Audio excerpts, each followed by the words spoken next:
it might be a good idea, a radical idea, but in the midst of the crises that we are facing, it really might be nice for Speaker Johnson to actually bring House members back to Washington after their 18-day vacation. The American people are nervous about this shutdown. Federal employees are deeply disturbed. People are frightened. Republicans in the House should return to work. Madam President, as we all know, Senate rules require a 60-vote majority in order to pass a budget, 60 votes. And that means that passing a budget requires bipartisan support. That is why decades ago the rules were established. It is very rare that one party has more than 60 votes. So if you need 60 votes, it means that you have to compromise, you have to negotiate. When Democrats were in power, they had to work with Republicans to get the 60 votes. When Republicans in the past were in power, they had to work with Democrats to get the 60 votes. That's the way it worked. But not now. This time around, the Republicans have refused to negotiate. Basically, what they are saying is it is their way or the highway. Take it or leave it. So, Madam President, within that context of Republicans refusing to negotiate, what is this shutdown about? What are the major issues that separate the parties? Well, it is not complicated. Madam President, as everybody in America knows, our health care system today is broken, it is dysfunctional, it is cruel. We are the wealthiest country in the history of the world, but we are the only major country not to guarantee health care to all people as a human right. And in fact, our health care outcomes are worse in most cases than other major countries. It is a broken system. Today, in the richest country on earth, 85 million Americans are uninsured or underinsured, and that results in some 60,000 Americans dying every single year unnecessarily because they can't afford to go to a doctor. We pay the highest prices in the world for health care. It is unbelievable and unsustainable.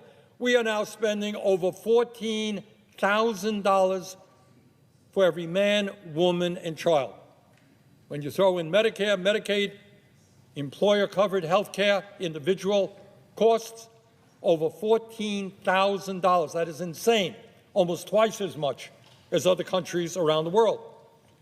We pay by far the highest prices in the world for prescription drugs. 1 out of 4 Americans can't afford to go and fill the prescription their doctors write. In America today, in our great country, we don't have enough doctors. People all over America, in Vermont, all over America, have to wait months to get in to see a specialist. We don't have enough nurses, massive nursing shortage. We don't have enough dentists. We don't have enough mental health counselors.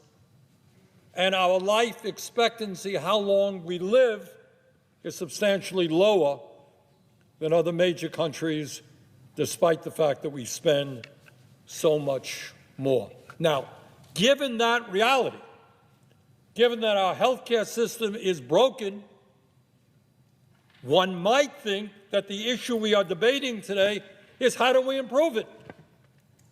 How do we make sure that in America we appreciate health care as a human right, which it is? How do we guarantee health care to every man, woman, and child in a cost-effective way? In my view, that is moving toward a Medicare for all single-payer system. Other people got ideas, bring them forward. Health care is a human right. But that is not the debate we are having now.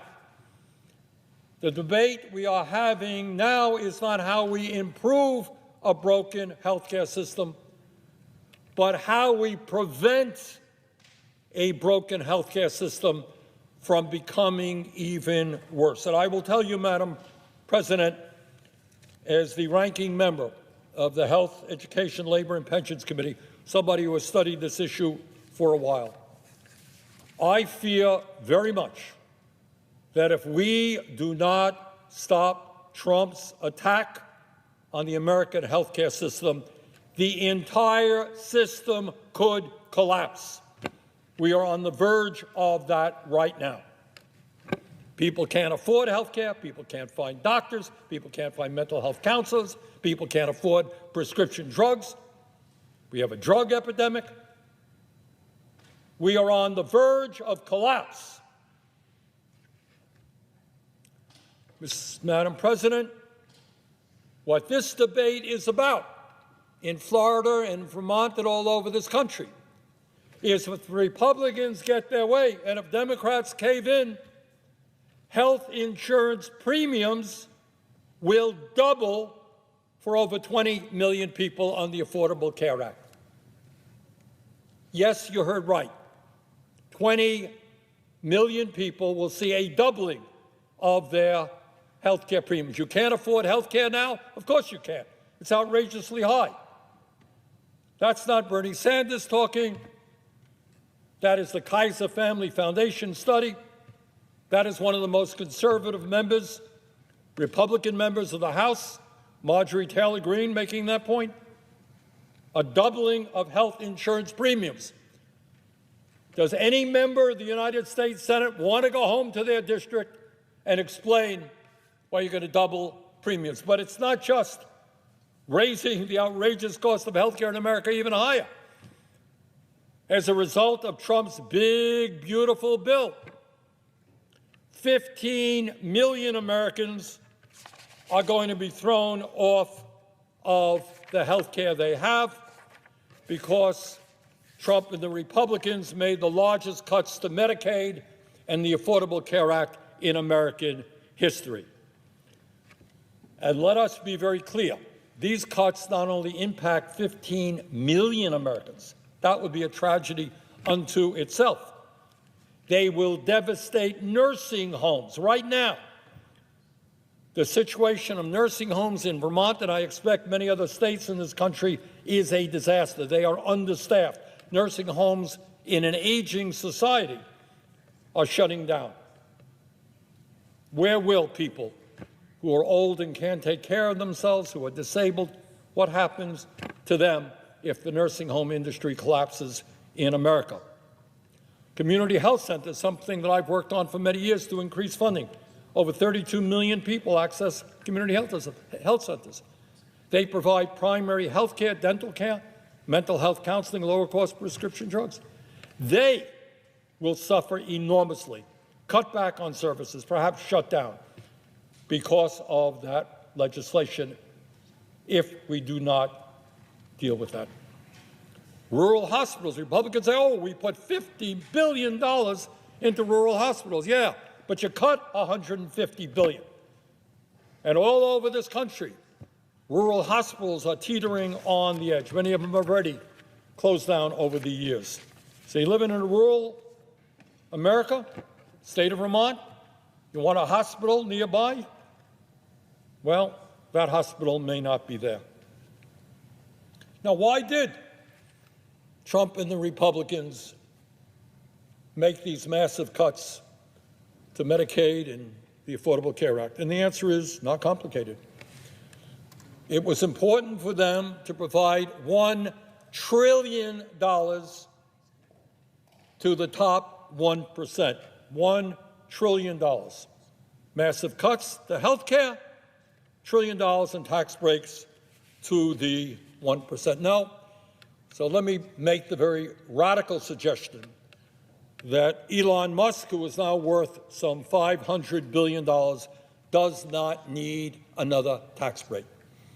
Today, we have more income and wealth inequality than we've ever had in the history of America. Musk himself owns more wealth than the bottom 52% of American households. Top 1% owns more wealth than the bottom 93%. Never before have we seen such income and wealth disparity. Republicans said we're going to massively cut Medicaid, ACA, in order to give tax breaks to the richest people in America. But the issue that we are debating, Madam President, is not just health care, as enormously important as that is. What we are talking about is whether we are going to allow our country to move toward an authoritarian society run by a president who is a megalomaniac, who wants more and more power in his own hands, who does not respect the rule of law or the Constitution of the United States of America. It is not acceptable to me that our president is putting federal troops on city streets throughout America without a request from a governor or a mayor, trying to create provocations, trying to create disturbances so we could use military force against the American people. Madam President, we cannot allow masked ICE agents to snatch people off of our streets without due process. We cannot continue to allow President Trump to undermine the Constitution and the rule of law by refusing to spend money appropriated by Congress. Unbelievable. President says, well, money was appropriated to states which committed the terrible crime. You know what their crime was? They voted against Donald Trump. And in this world right now, I guess if a state votes against Trump, maybe you're not going to get the federal money that was appropriated, whether it's Vermont, New York, New Jersey, other states. Is that really what the United States of America is about? A president say, you vote against me, you're not going to get your tax dollars back in federal investments. Madam President, according to every poll that I have seen, the American people, by huge numbers, do not want to see a doubling of their health care premiums. According to the Kaiser Family Foundation, 78% of Americans, including 59% of Republicans, want to extend the Affordable Care Act tax credits, and the polling numbers are equally high, or almost as high, to making sure that people are not thrown off of Medicaid. Tony Fabrizio, who is President Trump's own pollster, it's not just the general pollster, he's the pollster for the president. This is what he said, quote, by broad bipartisan margins, voters want to see the ACA tax credits extended rather than expire at the end of the year, whether in the context of premiums doubling or 5 million families losing their health insurance. This includes solid majorities of Trump voters and swing voters, end quote. That is the Republican pollster. Right now in the House, to the best of my knowledge, there are at least 14 Republicans in a very tightly controlled caucus who want to see the ACA tax credits extended. Here in the Senate, there's at least one Republican senator who understands that in his state, his people cannot afford a doubling of premiums. And my strong feeling is there are many, many other Republicans who are not excited about going home and explaining to their constituents why their premiums are doubling. Madam President, as the ranking member of the Health, Education, Labor, and Pension Committee, I asked people across the country in the last few days what these health care cuts that the Republicans are pushing would mean for them. We just sent out emails, and we've gotten many, many, many hundreds of responses. And we asked them, what would a doubling of health care premiums mean to your life and your family? What would it mean if you were one of the 15 million Americans thrown off of health care through cuts in Medicaid? What would it mean to you if the rural hospital near you shut down because of these Medicaid cuts? And in less than a week, we received responses, many hundreds, from 42 states and the District of Columbia. And today, we are releasing a report that describes the devastating human impact of the Republican budget and its massive cuts to Medicaid and the Affordable Care Act. And here is just some of what we found. People are afraid that they could get sicker or even die. Laura, I won't give her last name, from Wisconsin said, and I quote, "I live in fear of whether or not I will be able to afford my life-saving treatment. I have a rare kidney disease that requires immunotherapy every 9 months. I am terrified I will die," end quote. And we got a lot of those. People who are dealing with very serious illnesses who, in fact, will die. They will die if they cannot afford health insurance, and they will not be able to afford health insurance if their premiums double or if they're thrown off of Medicaid. But it's not just the fear that people will die or get sicker because they lack health care. All over this country, working-class Americans will not be able to afford the food they need, pay their rent or their mortgage, or health care. Brittany from Utah writes, quote, "I am already living paycheck to paycheck. I have insurance for myself and my 2 sons, just bought a house that we can barely afford," end of quote. So she's hanging on the edge. She has to pay more for health care. Maybe she loses her house. Sebastian from Colorado writes, quote, "I don't make enough to afford rent and food and health insurance. Only 2 of those things do I need to survive. These cuts make it even more impossible to turn things around and get a handle on health issues," end of quote. In other words, 60% of our people are living paycheck to paycheck. Today, they can't afford housing. Today, they can't afford child care. Today, they can't afford good quality food for their kids. Today, they can't afford to send their kids to college. Double health care premiums, and these families are going to be in disastrous shape. Cara from Vermont said, quote, she was shocked by the warning about the loss of the advanced federal subsidy. Rather than a premium of $100 a month, I could be paying more than $1,200 a month, or 35% of my income, and that's before deductibles and copays.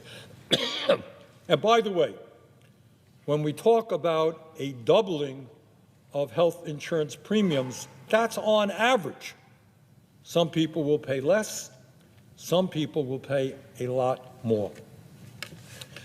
Small business owners are concerned they will have to shut down. Joe from Pennsylvania writes, quote, "I'm a small business owner, and if my health care costs continue to rise, I will be forced to close my business and look for a job if I can find one," end quote.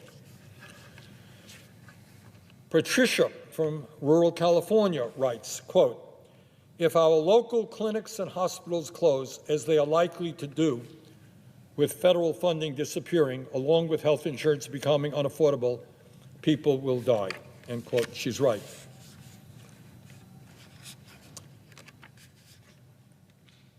On average, health care premiums will double. But here's what happens when it is not average. If you are living in Virginia, your premiums could go up from less than $650 a month today to nearly $2,200 a month next year, $650 to $2,200. That is not a doubling. It's almost a quadrupling of what you're paying. If you live in Idaho, your premiums could go up from $283 a month to $407 a month. If you live in the state of Georgia, your family could see their premiums go up from $940 a month today to over $4,000 a month. Madam President, at a time when people today cannot afford health care, The idea of doubling, tripling health care premiums is insane. It is unacceptable, and no member of the United States Senate should support that. So, Madam President, no, I am not going to go back to Vermont and tell the people there that I have thrown 15 million Americans off the health care that they have, at a time when studies indicate that will mean that tens and tens of thousands of people will die as a result. I'm not going to do that. And I'm not going to vote for a health care situation which doubles premiums for 20 million Americans. So, Madam President, we are where we are right now.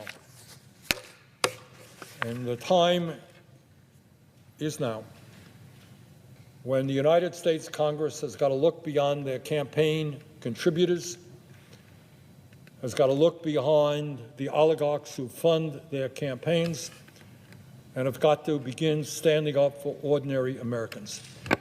Our job is to improve a broken health care system and guarantee health care to all. Our job is not to throw 15 million people off health care and double premiums for more than 20 million, to shutter nursing homes, community health centers, and rural hospitals. The choice is clear. Let us stand with the American people. Thank you. I would yield the floor.